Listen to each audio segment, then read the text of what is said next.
मतलब साहब जैसे आप कह रहे थे कि ज़ाहिर ये कानून अहम था, आप पहले जवाब में कह रहे थे 35 दिन बाद चीफ जस्टिस साहब को चले जाना है, तो क्या सिग्निफिकेंस क्या है, क्या अहमियत हो सकती है इस बात की? क्योंकि बाद में तो ये जो भी कानून है, जो भी मामलात हैं, जस्टिस फाइज़ साहब चीफ जस्टिस बन जाएंगे। जी हाँ, अब इसमें अहम बात इसकी है कि प्रैक्टिस एंड प्रोसीजर एक्ट का मुस्तकबिल क्या है। क्या जो 8 जजेस हैं उन 8 जजेस के अंदर ये 3 मारूफ जजेस भी शामिल हैं जिन्होंने पहले ही अपना माइंड दे दिया है पार्लियामेंट के अख्तियारात के हवाले से। तो पहली बात तो इन 3 जजेस की उन 8 जजेस के बेंच में जो मौजूदगी है उस पर यकीनन एक एतराज़ बनता है। और अगर ये अपने इसी माइंड के साथ प्रैक्टिस एंड प्रोसीजर एक्ट के 8 जजों के बेंच में भी बैठते हैं तो ऑब्वियसली लगता ये है कि अब उसका फ़ैसला भी जल्द ही होगा। अगर उसका फ़ैसला नहीं हो पाता किसी भी तरह तो obviously chief justice Qazi Faez Isa अगर आते हैं तो वो उस बेंच को being a master of the roster, क्योंकि यही 3 जजेस कहते हैं कि चीफ जस्टिस बेंच बना भी सकता है उसमें, तो फिर ऑब्वियसली जस्टिस फाइज़ ईसा को कुछ इक़दाम ज़रूर उठाने पड़ेंगे। और उस बेंच में से अगर चीफ जस्टिस निकलते हैं या वो 2 जजेस भी निकलते हैं कि जो पहले ही अपना माइंड दे चुके हैं, तो उस बेंच को तश्कील नो करके अगर प्रैक्टिस एंड प्रोसीजर एक्ट बहाल हो जाता है तो उसके बाद मेरे ख्याल में ये तमाम चीज़ें प्रैक्टिस एंड प्रोसीजर एक्ट के केस के अंदर दोबारा से बहाल हो सकती हैं, जिसमें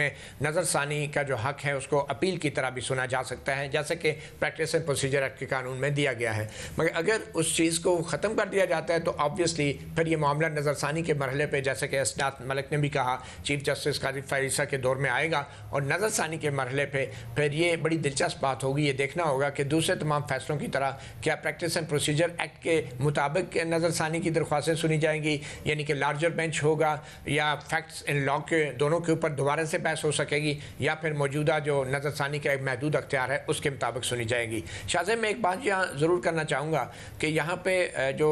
3 मुअज़्ज़ज़ जजेस हैं वो बार बार ये कह रहे हैं कि आइन का आर्टिकल 188 जो है वो नज़रसानी का जो हक़ देता है उसमें जो है कोई तब्दीली नहीं की गई और सिर्फ आइन में तरमीम चाहिए। हालांकि आइन का 188 जो नज़रसानी का हक़ देता है या 185 जो अपील का हक़ देता है, उनमें सिर्फ ये 2 लफ्ज़ लिखे गए हैं, रिव्यू और अपील। उनके स्कोप को आइन ने डिफ़ाइन नहीं किया, स्कोप को हमेशा कानून डिफ़ाइन करता है। और जब कानून की डेफिनेशन की बात आती है तो आइन ये अख्तियार पार्लियामेंट को भी देता है और कुछ जगहों पर सुप्रीम कोर्ट को रूल्स के तहत देता है। पार्लियामेंट का जो अख्तियार है वो पहले लिखा हुआ है, इवन के 191 में भी और 188 और 185 में भी, कि पार्लियामेंट भी जो है तय कर सकती है अपील और रिव्यू का स्कोप, और फिर उसके बाद रूल्स आते हैं। मगर सुप्रीम कोर्ट को शायद अपने रूल्स जो हैं ज़्यादा सुपीरियर लगते हैं, मासिवाय एक केस में कि जब वो हुकूमती रूल्स के आगे सरबसजूद हो जाते हैं, और वो केस है federal government employees housing foundation के जो सरकारी मुलाजमों के जो रूल्स हैं,